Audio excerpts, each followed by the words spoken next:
I place my hand on the crystal orb. I will have unpeppered cherry blossom iced tea along with the house special. The house special? Are you sure? Positive.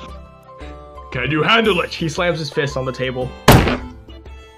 I can handle it. I slam my metal fist under the table. Are you sure? Are you tough enough? Or do I look like a bunch of devils? Of course I'm tough enough. You see, as he opens up his suit jacket and pulls out a bell, he rings it thrice as he yells out, "We got another one! Bring him the house special." You see, as people around the room begin to gasp as the entire tavern goes quiet, even the band stops playing. People look in awe at you. You hear whispers around the tavern. Is he sure about this? He's so brave. I don't know how he's going to survive this. He's so brave. He's about to be like a lost war veteran. They're about to be. I want to lean over to Vale. My gosh, he's so stupid. Just to join in on the banter. You hear one guy in the back. Nah, I'd win.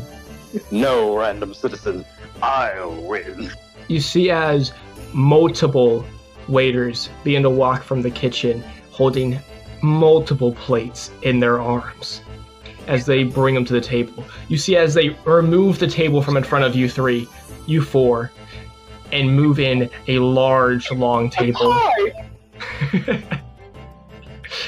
You see as all this food is placed directly in front of you, Alexander. All of it seems to be spiced with pepper, and with a single glass of unpeppered spiced tea. It also seems extremely expensive. Alucard takes his leave from the table. Actually, if you can finish the whole dish, just you, the entire meal is free, and your party eats, drinks, and sleeps for free for one night. I look over to him with an expression that screams, "You think this scares me?" and ask him, "What's the spiciest thing here?" I gesture at the table. You see as he reaches out towards what seems like a jar of pickles as he opens it up and pulls out a pepper. The liquid inside is bubbling. You see as he pulls it out and he sort of drops it, hot, hot, hot, hot, and places it in front of you on the plate. That is the Dragonstone pepper, the hottest vegetable on the entire plane. I take my middle hand for fear of my normal one getting burnt, grab it by the stem, and put the whole thing into my mouth and bite. Okay, here's the thing. I would have given you advantage if you just swallowed it whole, but you bit into it. There's no backsies. I need you to roll a con save with disadvantage. What do you mean disadvantage? I have base advantage that I roll normally. Never mind, just roll flat then. Oh yeah, it's on my phone. I don't have any internet here. Dirty 20. And I look at him while I bite into it. You pick up this pepper and you wrap your fist around as you just yank off the entire top and throw the rest of it into your mouth, stem and all, as you begin to just chomp down on this pepper. You're staring him dead in the eyes. Sweat begins to drip from your brow. Your face begins to pucker up from the spice as you slam your fist on the ground with a look of craze in your eyes as you're staring at this bartender down. You see a look of fear graze across his face. My gods, what are you? You swallow hesitantly, your tongue on fire, but you did it. I, barkeep, am the culinary master of this plane. Would you like some water? No, he is fine. I reach for my glass of tea and chug the whole thing. Alright, now all you gotta do is finish the rest of the stuff. I'll be back in 20 minutes. Oh yeah, that's no problem. I eat like double this every 10 minutes. What? Because you rolled a dirty 20 to devour that pepper, that'll count for the rest of the meal. And the next 40 minutes you spend devouring this meal, your companions sitting there watching over you as people gather around the table and are just cheering for you. Alex! Alex! Alex! Alex! Alex! You people wrote my name. I say before I shove another breadstick down. As you finish the last bite of this meal and swallow, the people erupt in cheer. This I can't believe he did it! I raised my fist into the air like All Might.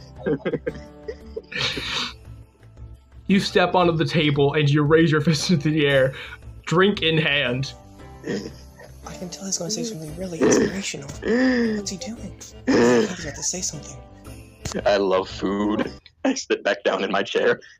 I take my coin purse, put it in like grasp it firmly with my hand, and then freeze around the whole thing with blood ice.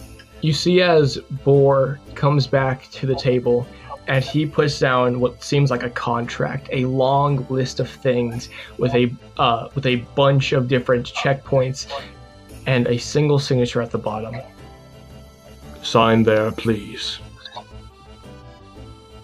I have an intelligence of +5. I'm gonna read this whole thing in like 30 seconds.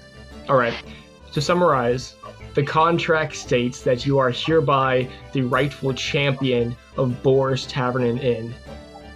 If someone wishes to challenge you, they will send you a magical notice, of which they would pay for your transport and arrival to the nearest establishment. If anyone can beat your score, then they will become the new rightful champion. As long as you're a champion, you'll get paid in free food at any BOARS Tavern Inn with free beds. I sign gratefully. That's your signature? Ugh, Yep, to say. Oh, It's recognizable. looks like chicken scratch. not a good thing. Anyway, Is there like a wizard building anywhere nearby, you know, for apprentice mages and the like? of course there is.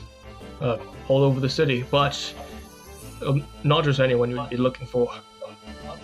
The very best of the best train in the Arcane Ward, or here we just call it the Ward. The Arcane Ward is the centerpiece of all magic and magical learning. The best apprentices and sorcerers in the world attend those colleges. The academies there are revolutionary. The best casters in all of time has been to this college. Anything particular you're looking for? One that specializes in dispelling. Dispelling. I mean, I'm going to tell you right now, I'm not a mage. I don't know anything about that, but I do know of one place. There's this shifty shop down by the Hum Cross. It's not a very good place, but it's the lower part of the city. Thugs and the like. But if you have the gall to travel down there, there might be someone down there that you can see. But he doesn't really speak to anyone. Usually keeps to himself. Keeps his own shop hidden. Now, I don't know why. I've met him once. He was quite shifty. Mentioned something about 2 prophetic heroes that he must watch over. Crazy bastard. He should be in the Hum Cross. If you can find him there. I'll have all the information you're looking for. I promise. Thank you. Of course. You too, are you? No? Galkin, Vale, would you like to order a free meal? I'll have 3 large strawberry milkshakes. I want to look dead at a boar. Can I have little bread pretzels covered in chocolate? My boy. Of course you can.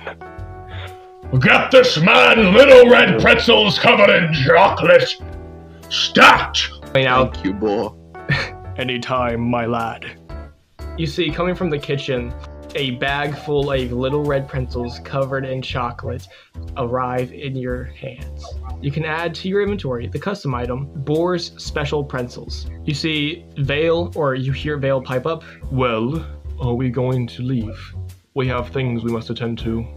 Yeah. Can I get 3 Can I get 1 extra large chocolate milkshake to go? I mean strawberry milkshake to go. one of the waiters comes from the kitchen holding an extra large strawberry milkshake in hand, puts it on the table. It's in what looks like a disposable cup. You've never seen this before. It's in what seems like wood almost, but not completely. It's like flimsy of sorts, with a small film cap on top with a straw put straight through the center. You can wrap both hands around it. I'm going to be periodically sucking on this. Don't say it like that. Never talk about any of my cuisine that way, ever. I believe you, honestly. Why would you talk about it like that? Honestly, what's wrong with you? Why would you ever do a ball? I'm such a victim.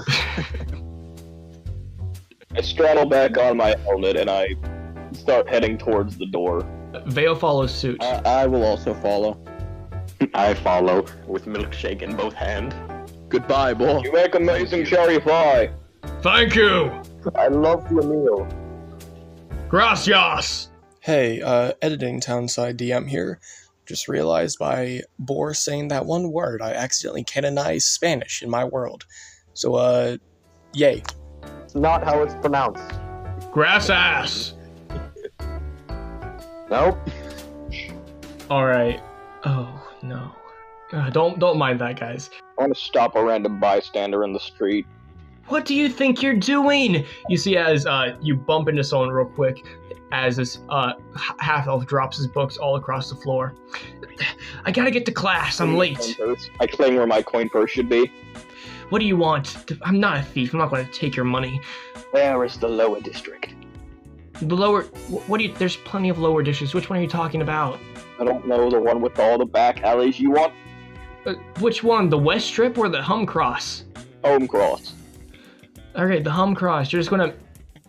He points down an alleyway that just leads into this large open block. You're gonna go there, then you're gonna go forward, and you're gonna take a right. Keep going right, and you're gonna take a left. Only take a left once you reach a dead end, okay?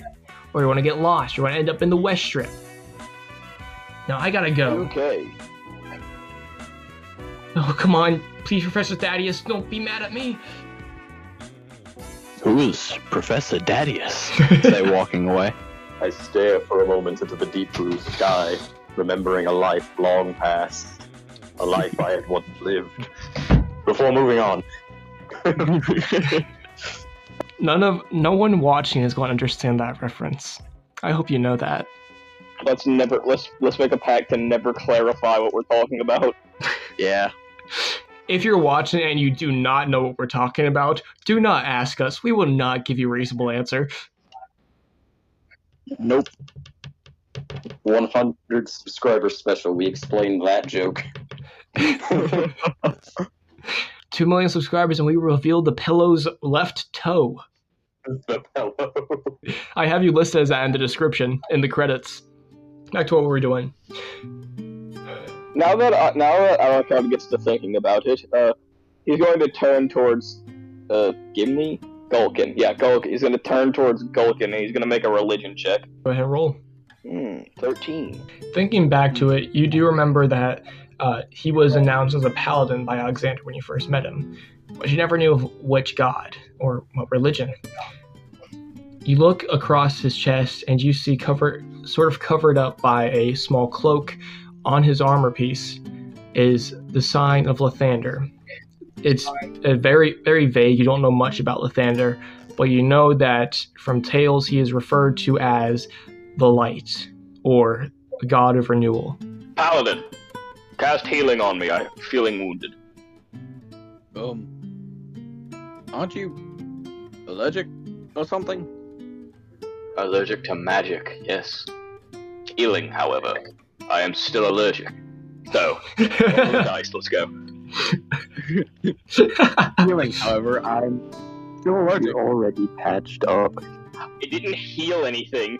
I'm going to clasp both of my hands on your shoulders, and that's going to be 7 rolling for sword. Thank you. Now, Dungeon Master, roll that D100. Okay, hopefully that's not Fireball. Alucard, as you are healed, you feel your blood sort of run cold a little bit. You feel kind of drowsy as all of a sudden you see hair fall from out of your helmet. All of your locks begins to fall. You are now bald. The hair will return within 24 hours, per the spell description. My head feels colder. It's probably nothing. Man, I cannot wait to edit this episode. This one is my favorite by far. Galkin, as you four enter the sort of town square, you remember to check your coin purse just to be sure. As you reach down, it's not on your belt anymore. I point at him and laugh. I put down my milkshake and point at him and laugh. Look who got pickpocketed. I check my coin purse. It's still there. How much is in it? Yeah, how much is in it? You open up your coin purse and you see that it is full. Nothing changed. It's still there. Arcana check. Arcana check? Go ahead and roll. 17. Yeah, these coins are perfectly normal. Your coin purse wasn't stolen. Someone might have tried to tap it, but they saw your intimidating figure and left. Your intimidating finger. Figure. I thought they swooped up to grab your purse, saw a single finger resting on it, and said, nah, I'm done. I'm gonna take my coin purse off my hip and put it in my shoe. I'm gonna look at my coin purse or at the lack thereof. Well, this is a predicament. Do you think it might have been that man running away from you, Galkin? Galkin, as you turn around, you see a figure dressed in rags with a hood over his head, with a coin purse in hand, sprinting off into an alleyway. Probably. Do I still have the reflexes? You do. Equip. Okay. Using flaring, essentially the reflexes. I want to sprint towards the alleyway, and before I do that, I want to look at Vale and Vale. Follow me, and then I'll flare the reflexes and bolt after him. You see as Galkin gets to a sprinter's position as he launches himself forward, moving at incredible speeds that you've never seen anyone in armor, nor even a changeling move. He is moving insanely fast, almost what you can tell, Alucard, probably 80 feet per turn.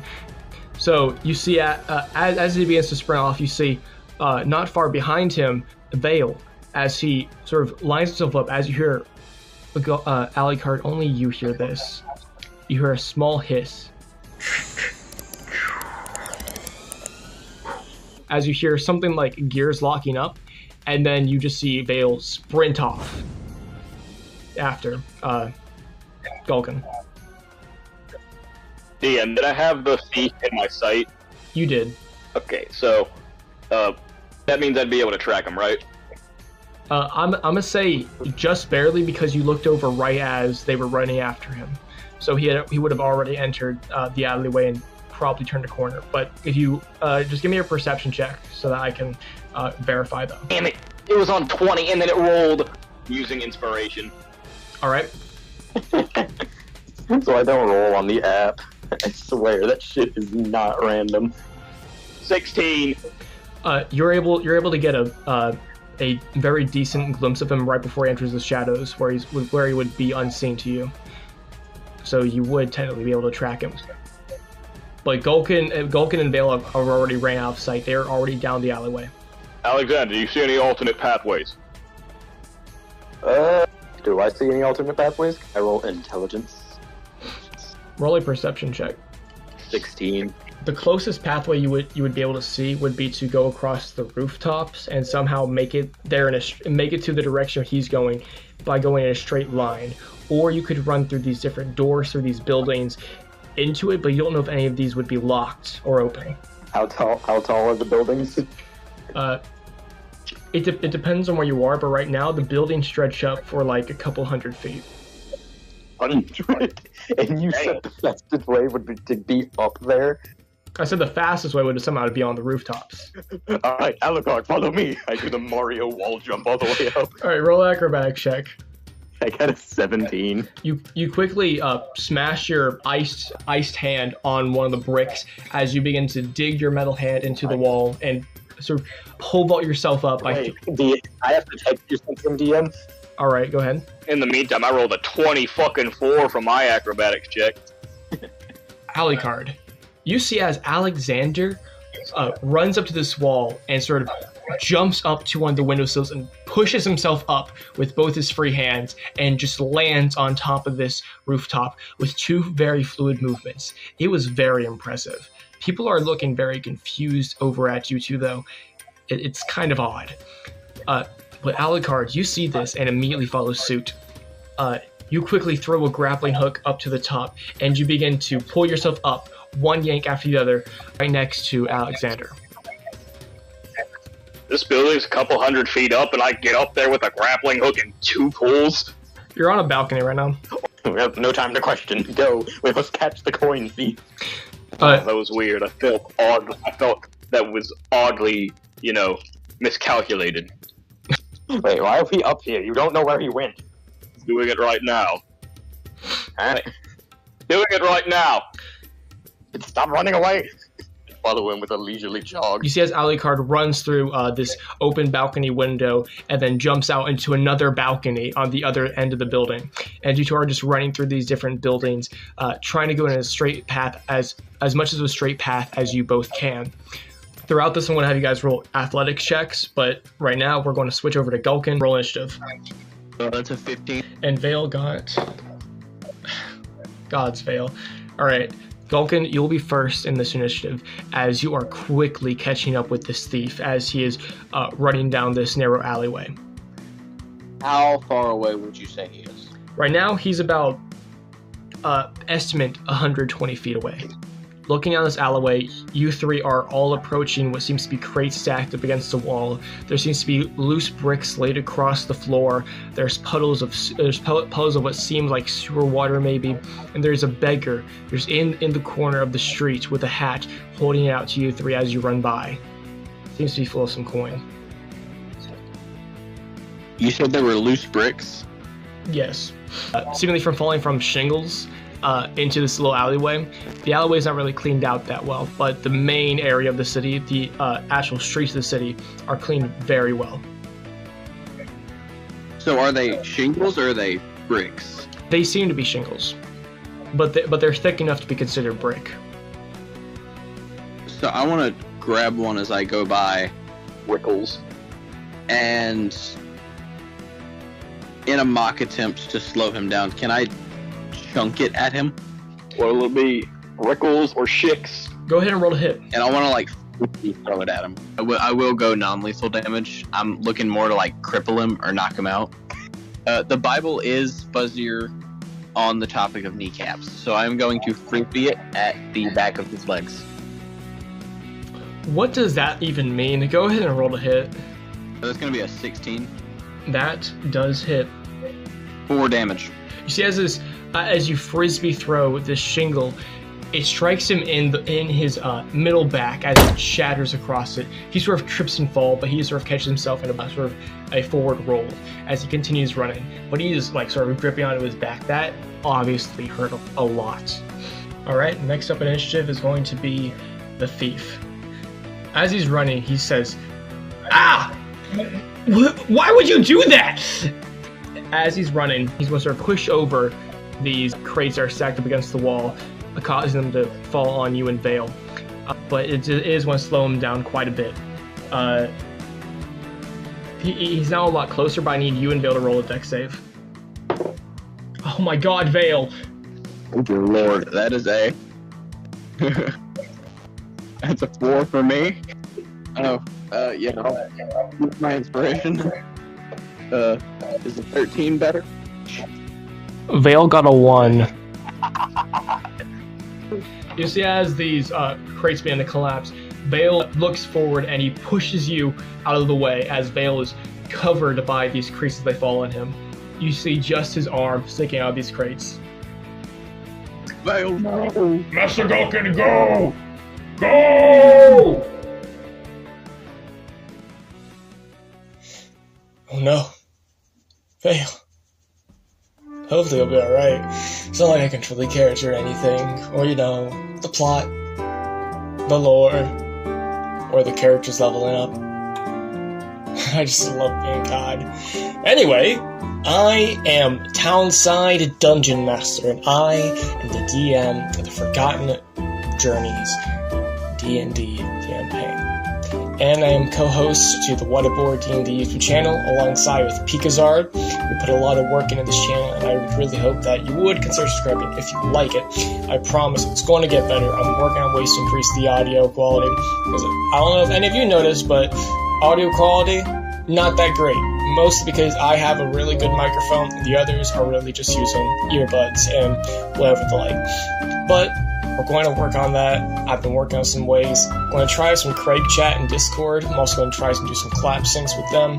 Maybe we'll figure out what works. If you have any recommendations, please tell us, because I am always looking for ways to improve the YouTube channel. Anyway, I'm going to let every one of you get back to the actual episode. Please enjoy, and remember, we still don't have a catchphrase.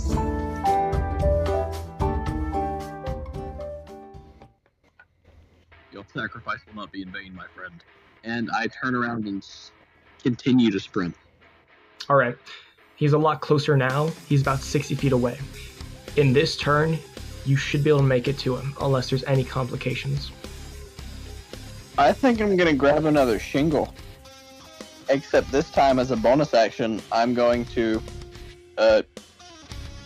well... I'm gonna use Divine Smite. That is fabulous, and we'll be right back. Alexander and Alucard, I need you two to roll an athletics check for me.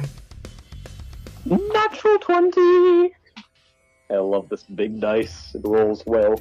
I got a big dice too. I love it. I got a D50. It is 17 on athletics. You two both begin to run and jump through these different windows and balconies. As you enter these different people's houses, people are obviously in shock. They've never seen this before, and it is quite strange. Some people you find just getting out of the bath, and some people you find having some sort of karaoke party, perhaps, maybe. But as you finish jumping through these windows, you end up on the rooftop of one of these alleyway walls, and you see running through Galkin as these crates begin to fall, crushing Vale. You see as Galkin stops for just a moment, and then continues off, chasing after this thief, gaining a lot of feet on him. Where is the thief like he's heading? It looks like he's heading towards a turn, but there seems to be only one way to go left. I signaled to Alexander to run ahead of me to that alleyway where he's gonna make the left turn. Can I make use of that natural 20 on athletics to get there quick? Alexander, you quickly run across this rooftop, and then you quickly use your metal hand on the side of the wall and sort of slide down as these bricks are being scraped against your metal claws as you land firmly on the ground, ready to face this criminal.